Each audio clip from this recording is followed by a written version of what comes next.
Good morning, everybody. Matt Modi here with another episode of the Dong Report, where I give out my favorite MLB home run picks of the day. So for today, we're talking Friday, July 5th. Hope everybody had a good 4th. I'm actually going to have 4 players on Dong Watch for you guys today. I really liked the Dong slate for today, so I decided to add a 4th player.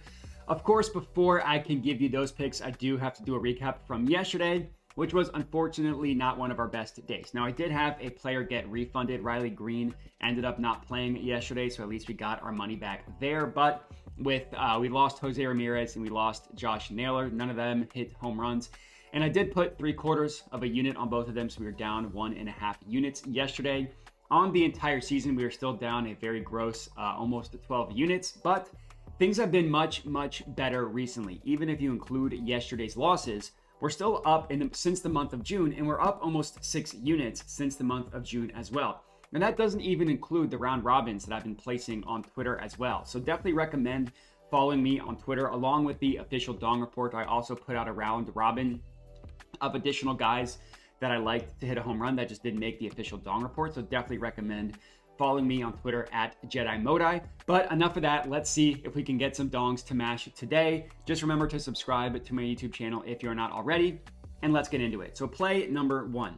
We are heading to the Brewers versus Dodgers game, and we're taking Shohei Otani to hit a home run plus 250 odds at FanDuel. And this is going to be a 3/4 unit play. So for me, that means $75. And honestly, getting Otani at plus 250 odds is really just honestly a gift. It's probably the best value play on the board, which I get taking someone to hit a home run at plus 250 doesn't seem like value, but he's been priced at below plus 200 for the past couple days. So finally getting him at a reasonable price definitely makes him worth a play, especially when you consider the fact that he is going up against a right-handed pitcher. You know, if he was going up against the lefty, I would understand these odds, but he's going up against a righty, so I really don't understand these odds. Otani's incredible in general, but he's much better against right-handed pitching. If you look at the entire season, not any specific split, Otani has the second best ISO rate in the MLB, the second best hard hit rate in the MLB, the third best barrel rate in the MLB, and the second fastest average exit velocity in the MLB as well. He's basically the second best hitter in the MLB behind Aaron Judge. And then for barrel rate, the only person ahead of him is Giancarlo Stanton, who has missed a couple weeks here, so his stats are stagnant, while Otani is just kind of is going up and down, stuff like that. So yeah, he's really good. And the 95.5 miles per hour, that's his average exit velocity. That means every time he makes contact with the baseball, he averages a hard hit, which is just absolutely crazy. And those are his stats across the board. Let's look at his stats specifically against right-handed pitching. His ISO rate jumps up to 38.4% against right-handed pitching, up from 19.8% against lefties. Literally the difference between a below-average power hitter against a lefty versus essentially Aaron Judge against right-handed pitching. Very good. And then you look at other batted ball statistics, righty versus lefty splits, fly ball rate, pull rate, hard hit rate, all significantly higher against right-handed pitching, and his pull rate and his hard hit rate are actually both up 15% going from a lefty to a righty. So he's much better. And not only is he much better against right-handed pitching, but Aaron Savale, who's pitching for the Brewers, he is much worse against left-handed hitters. This is a beautiful, perfect lefty versus righty matchup where the lefty hitter is better against righty pitchers and the righty pitcher is worse against lefty hitters. That's exactly what we have here. Aaron Savale has given up 16 home runs on the year.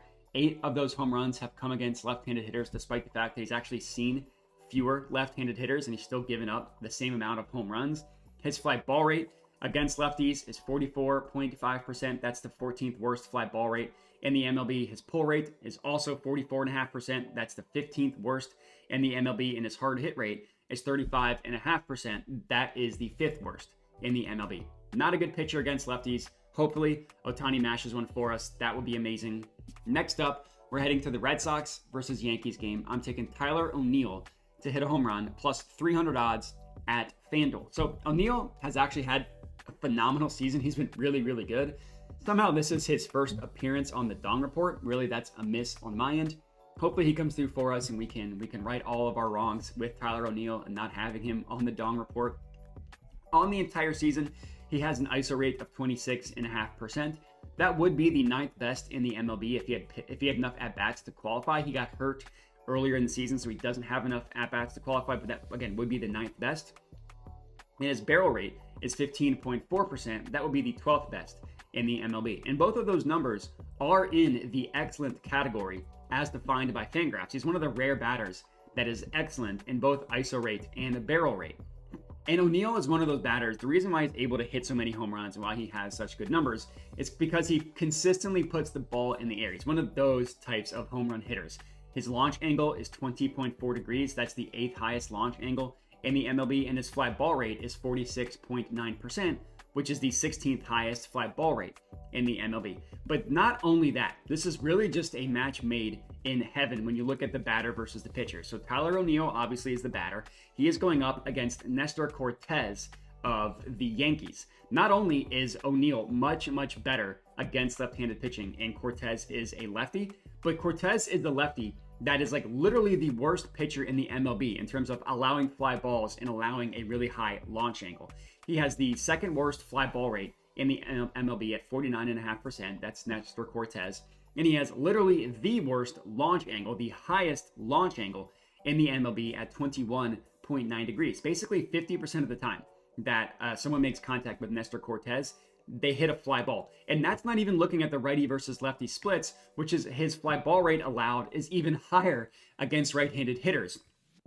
And O'Neill, as I mentioned, hits lefties harder. His ISO rate against left-handed pitching, jumps all the way up to 36.4%. That would be the second best ISO rate in the MLB. Basically saying when O'Neill faces a lefty, he is better than Shohei Otani as a batter. That's how good he is against lefties. His fly ball rate, pull rate, hard hit rate, all significantly higher against left-handed pitching. So hopefully O'Neill mashes one. Hopefully he comes through for us with the dong. Would love to get one of these higher unit plays, if not both of these higher unit plays, to mash for us.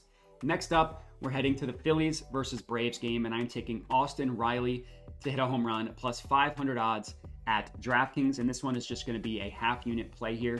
But really what we're doing with Austin Riley, we're backing a batter in Austin Riley who has been just tremendously on fire, and we are backing a batter in Austin Riley who has tremendous success against Aaron Nola. It's both of those things, which is what's going on here.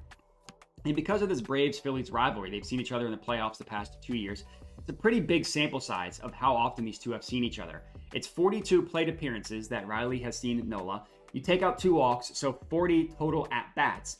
In those 40 total at-bats, he's batting .400 with 3 home runs and 4 doubles. That's 7 extra base hits and 40 total at-bats, again, with a .400 batting average. He's just absolutely crushed Aaron Nola in his career. That's definitely something that I could see continuing tonight. And as I mentioned previously, Austin Riley has been on fire recently. You really look at since the month of June started, since June 1st, he has hit 7 of his 10 home runs since June 1st. In that span, he has an ISO rate of 26.9%, a barrel rate of 17.2%.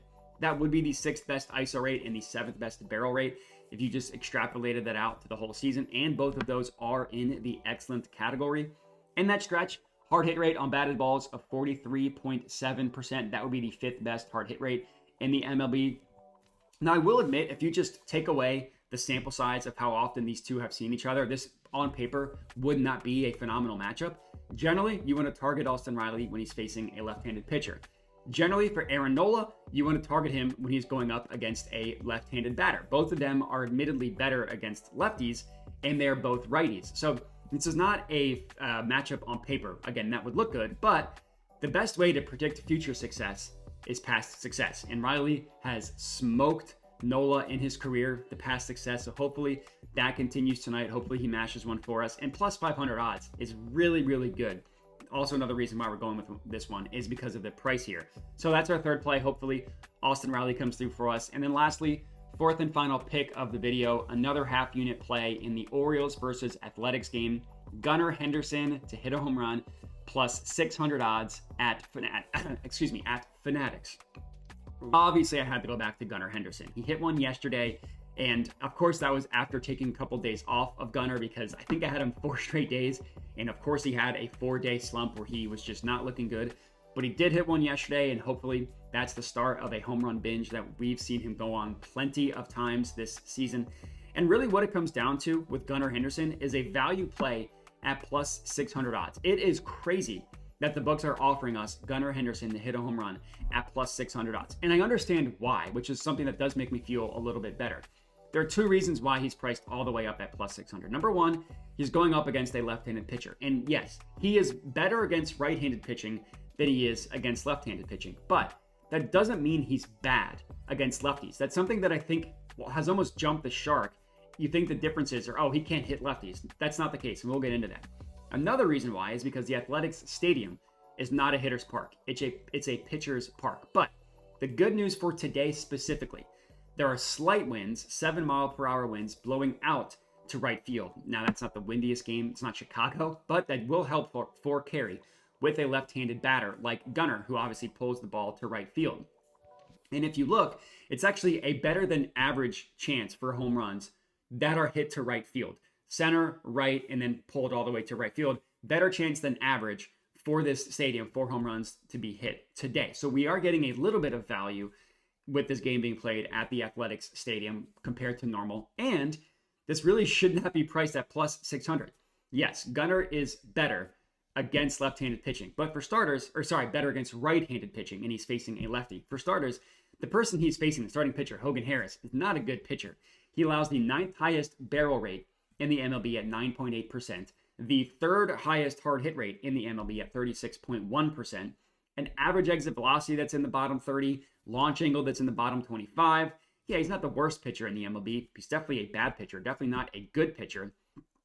And here's where we get to the most important part.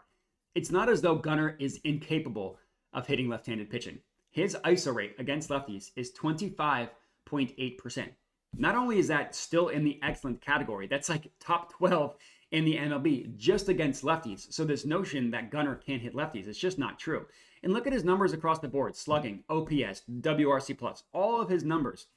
If you just isolate it against lefties, yes, they're not as good against righties, but they're still either above average to very good, like his ISO rate. So for those two reasons, that's why it's priced at plus 600. I think that it's a little bit, jumped the shark a little bit all the way up at plus 600. So I love the value on him to hit a home run. And that's how we got 4 players on Dong Watch for today. If we just get one of these guys to hit a home run, we will at least be profitable for the day. If we can get multiple to hit a home run, then we will be very profitable for the day. Make sure to check me out on Twitter for when I post my round robin. Make sure to like the video, comment, subscribe. And also I do have a dub club where I send all my plays out for $5 a month. If you're interested in that, check that out in the link in the description of the video. I appreciate everybody for watching, and have a good one.